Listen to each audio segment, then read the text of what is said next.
Hi, this is Richard Pulfer at the Oregon Public Library, and today I'm going to talk to you about misinformation and where it comes from. And it starts at a place you probably have heard of, but probably don't expect. It starts actually at Candy Hill Road, and we're going to talk about it in a minute here.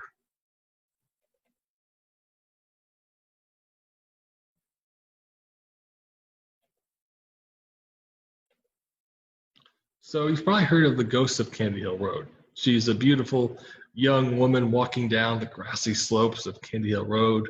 Some motorists stop to give her a ride.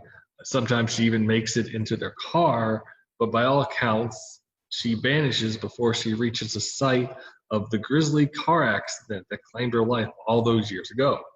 I did a little digging on the ghost of Candy Hill Road, and several articles cited 1981 as the year the Candy Hill sightings reached a peak, which is very interesting to me because that's the exact same year an author published a popular study on urban legends and how they circulated throughout America. Do you know what that book was called? The Vanishing Hitchhiker. Now, for the record, I personally believe in ghosts. I've taken part in several ghost hunts, including one in this building, an actual room. But I think it's worth pointing out that human beings are by nature storytelling creatures. We've told each other stories since before the printing press, even before written languages. In fact, many experts believe Homer's The Odyssey was recited orally long before it was ever written down. And that leads us to urban legends. And these are defined as stories circulated as though true, usually with a local or personal connection. They are often recited orally, usually involving a friend, a relative, mutual acquaintance. And because of this, it's hard to nail down exactly who the source is. But despite this dubiousness, these stories have become part of our cultural fabric. They include stories like Bloody Mary, the Hook Man, the Killer in the Backseat, the Alligator in the Sewer, and of course, the Vanishing Hitchhiker. The accounts vary occasionally from place to place, culture to culture, but the basics of the story are generally the same, even if the facts are dubious at best.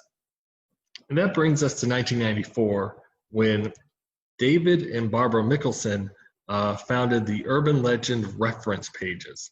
This was a site that was a popular hub for not only discussing urban legends and their origins, but also checking the veracity of other stories which weren't urban legends. You see, for better or worse, social media has fundamentally changed how we share information.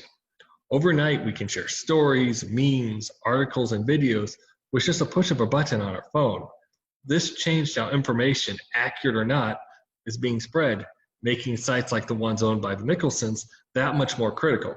And to their credit, they changed the name to something a little more recognizable, like Snopes.